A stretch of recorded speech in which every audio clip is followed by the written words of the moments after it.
I'm Maya Lawson, 34 years old. 8 months ago, at my husband's hospital foundation gala, he took the EpiPen out of my purse and gave it to his childhood best friend in front of 218 donors.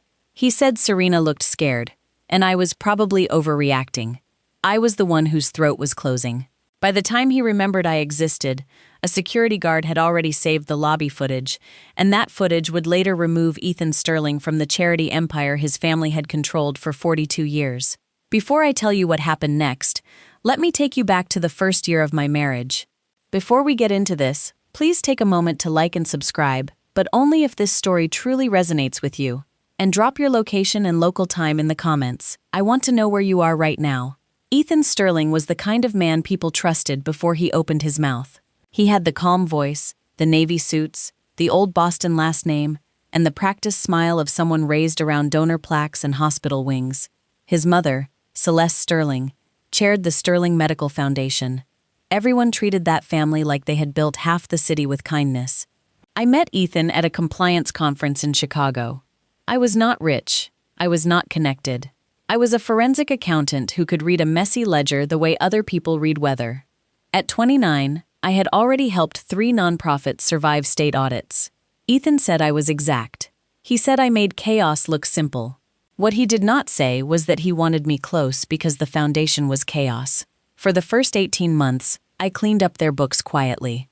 I corrected donor categories and found $311,000 in mislabeled expenses that could have become a public scandal if a regulator saw them first. Celeste called me useful at a board lunch, then laughed like it was a compliment.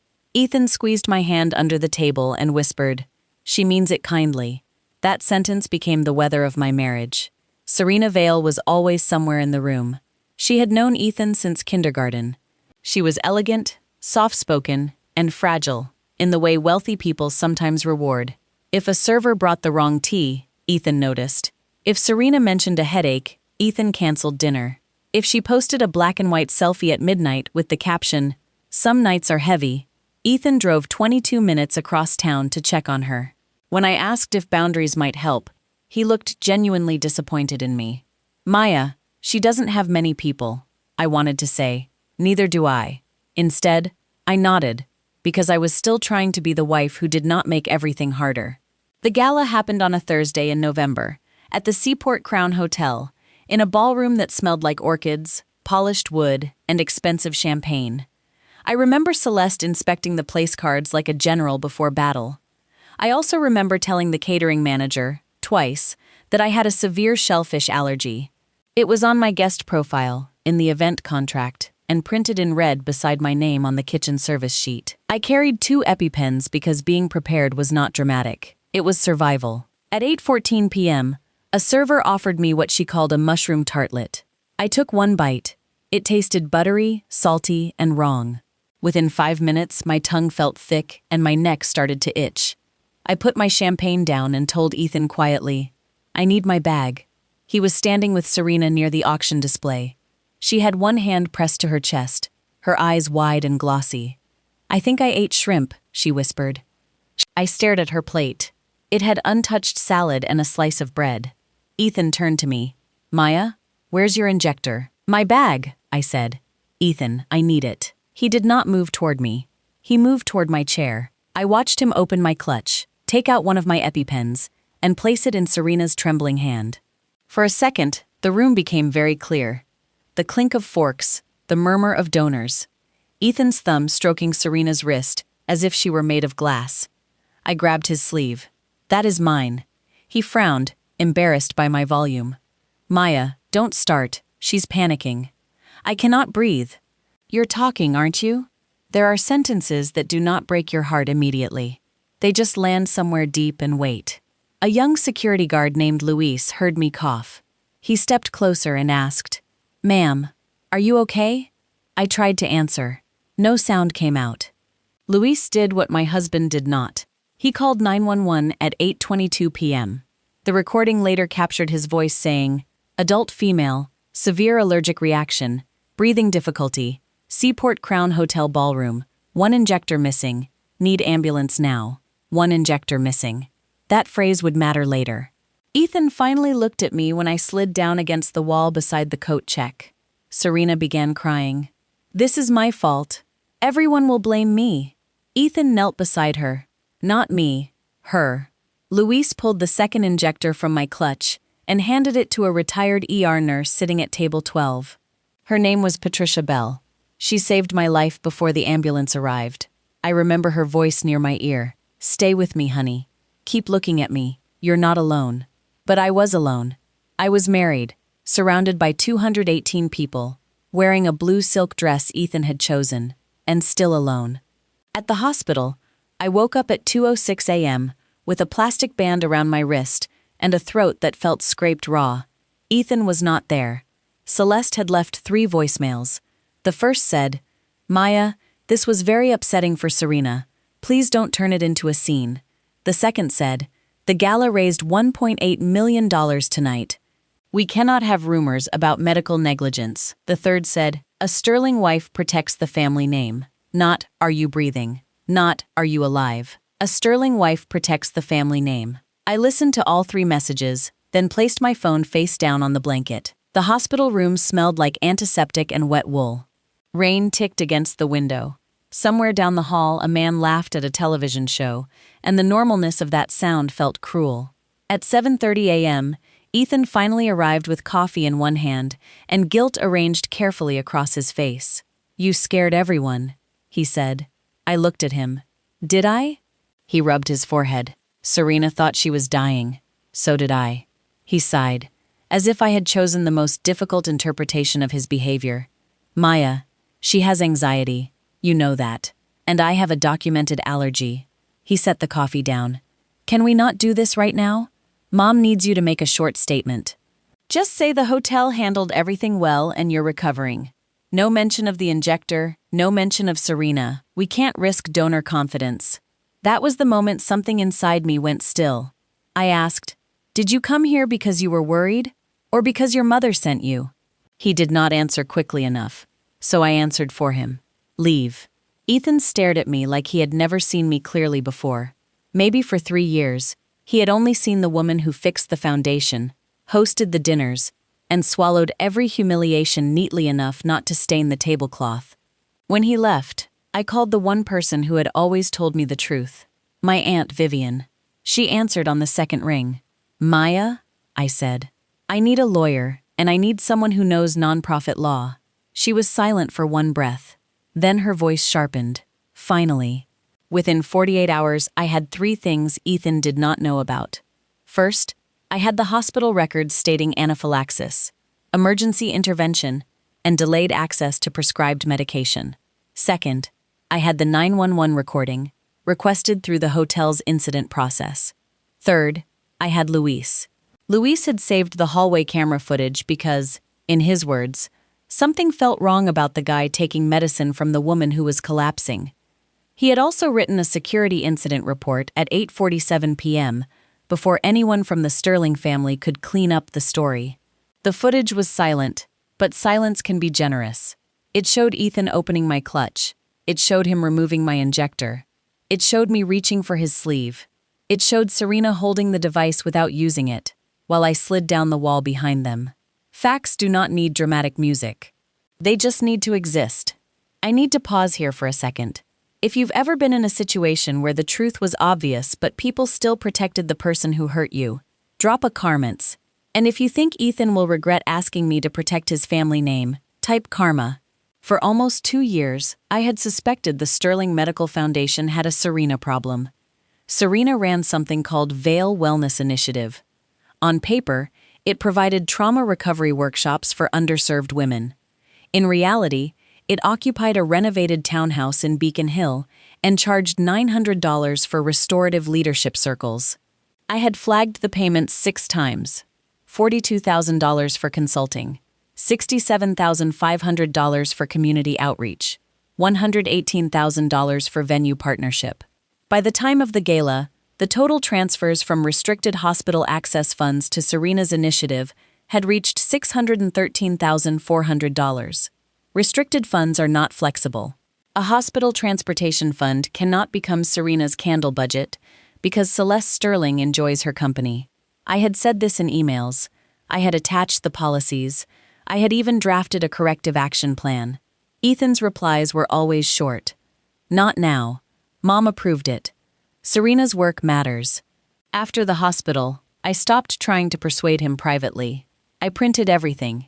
Invoices, board approvals, wire confirmations, grant restrictions, my 6 unanswered compliance memos.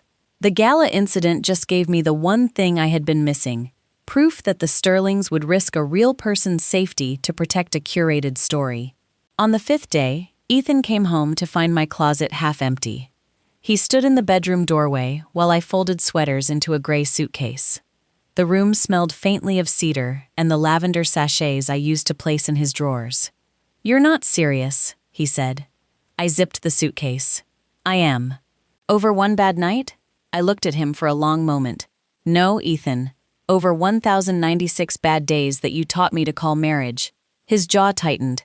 "Serena almost had a medical emergency. Serena had a panic attack. You don't know that.